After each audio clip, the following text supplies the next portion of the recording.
دهها تاجر بازار تجهیزات تکنیکی لاله در شهر کولاب اعتراض بیان کردند. آنها میگویند که از قرار رئیس حکومت شهر کولاب که آنها را به کوچیدن به بازار نوساخت مجبور کرده است ناراضی‌اند. رئیس کولاب روز 16 می امر داده است که تاجران این بازار را ترک کنند.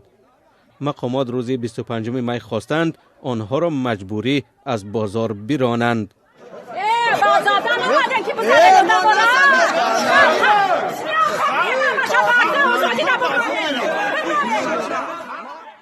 در نامه بیش از 100 صاحبکار این بازار گفتند که نمیخواهند جای کارشان را ترک کنند. این بازار از آخر سالهای شوروی در کولاب فعال است و صاحبکاران میگویند که هیچ ضرورت به کوچاندنش نیست. در نوار صاحبکاران از نماینده حکومت شرط طلب کردند.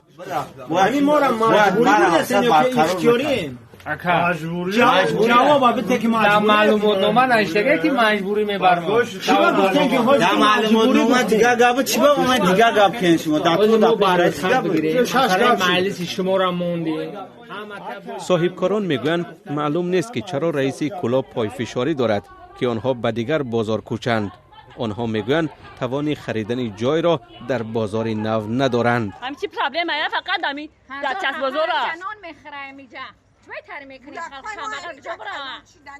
در حکومت کولاب گفتند که بازار به طلبات شهرسازی موافق نیست و توقف ماشین ها در نزد این بازار حرکت را به داخل شهر مشکل کرده است. این بازار از اون بازاری که ما کشانده هستیم شرایطش خوبتر و بهتر است و جایی که جمعیت شدگی بود 150 تا 200 نفر و خرید 400 نفر معین نشید. بازار فروش تجهیزات تکنیکی لاله از یک صاحبکاری محلی است. صاحب بازار نوبنیاد معلوم نیست. صاحبکاران میگویند آن به نزدیکان رئیس شهر تعلق دارد.